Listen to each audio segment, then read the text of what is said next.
HDR photography is a technique of taking and capturing photos and then bringing out the details that are normally not captured in a single frame of photography.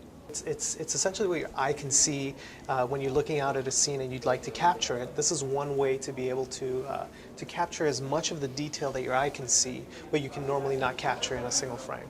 I use pretty basic digital SLR equipment. I have a Canon XTI camera and a standard wide-angle lens. And what I'll do is I'll take multiple shots, or in some situations I'll take a single shot. And then what I'll do is I'll use a software package called Photomatics to be able to put the pictures together and to extract all of the colors and all the details and all of the fidelity that you would normally not be able to see in one image. It's a way of really capturing that moment.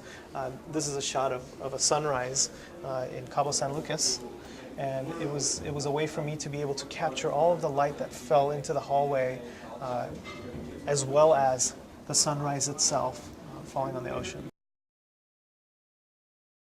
The ideal way of capturing an HDR image is to take multiple shots, bracket your shots, taking a very underexposed image, a regularly exposed image, and then an overexposed image. Taking these three shots, and typical SLR cameras allow you to do that in rapid succession. So you're able to capture those three shots, and then you're able to fuse all the details from those shots, all the shadow details, all the brightness details, and all the colors through the software, and it brings it out. And ideally, you want to use the lowest ISO possible, because this technique does introduce noise into the image, because it's really extracting a lot of the detail that you typically wouldn't be able to see. And so ideally, you want as little noise as possible. So an ideal situation is in the afternoon, when there's not too much sun and there's not too much darkness as well. So you capture some really neat details with clouds. And this was actually taken with one image. One thing to keep in mind for HDR, to get the ideal situation, you want to have shot all of your images in RAW format and not in a JPEG or a compressed format, because the raw image straight out of the sensor has much more detail than you can actually see in the image that could be extracted through this program. The computer plays a big part of it in the sense that you have to bring all the images in, and there's a certain workflow that you can use to get this level of detail and this effect. And what the processor will do is actually do the tone compression, which is the technique that's used to get this effect. So the faster PC you have, you will be able to try more things. You'll be able to do more of these types of images.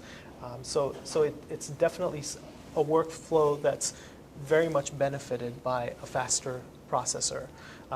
Having that power, that horsepower, will allow you to be able to do more of these in less time.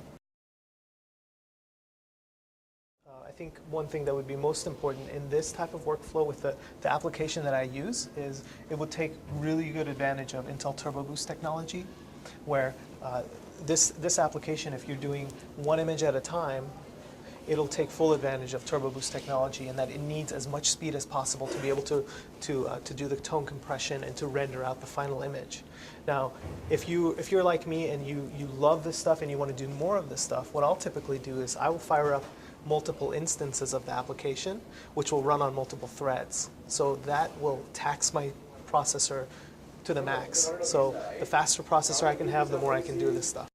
This was taken right after noon in Rome, where the sun was out. It was a very bright day, and if I had taken this image with a regular camera or without the HDR tone compression, what you would have seen is a lot of darkness on the actual Colosseum, and then the sky being washed out. So this was a way to capture that moment and to really bring out all the beautiful detail in the architecture. This is nearing sunset in Cabo San Lucas, overlooking out at the Cape, and just being able to capture the varying colors as well as all the different types of clouds. This would be something that would typically be washed out if you were taking just a single shot of this scene, and if you didn't do the HDR effect on it. if you do too much of the effect, it could look too much like a painting and too surreal. Whereas I try to balance it out to really capture the way that it felt when I was taking the photo. And this is an image of Positano looking out over the dome of the church that's in Positano. And again, this was a way for me to be able to capture all the detail in the water, as well as in the building and the hillside, and it just really brings out the warmth of that day. To get the most out of HDR, you would want a digital SLR camera, and Canon, Nikon, doesn't matter what kind, but the key to remember is to always shoot in raw image mode. That'll give you the most amount of detail in the picture to be able to work with. The next thing is, don't be afraid of taking multiple shots of the same scene, and frame your shots with natural guidelines that you see in the environment, such as buildings, etc. So you can really frame your shots that way. Don't be afraid to shoot as many of them to get the absolute best shot. And then the last thing would be to go online and find some free HDR applications and experiment and see what you can do with existing shots that you already have.